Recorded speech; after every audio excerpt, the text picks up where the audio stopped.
கொடுப்பதில் வல்லமை பெற்றவன் அப்பன் பழனியப்பன். தினம் அச்சம் தவிர்ப்பவன் ஆறுதல் சொல்பவன் அப்பன் பழனியப்பன்.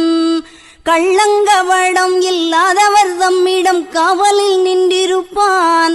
அங்கு கால்நடையாய் வரும் மானிட ஜாதியை கண்டு கழித்திருப்பான். துள்ளி வரும்படி வெளுக்கு மேலொரு ஜோதி பிழம்பும் உண்டோ? அந்த சுப்பையன் போல் ஒரு அற்புத தெய்வத்தை சொல்ல மொழியும் உண்டோ? வெள்ளி முகம்பனி ரெண்டையும் கண்டவின் வேறொரு சொர்க்கம் உண்டோ?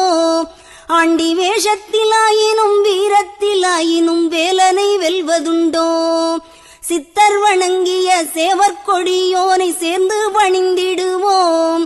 அந்த சிக்கலிலாயினும் செந்திலாயினும் சென்று பணிந்திடுவோம்.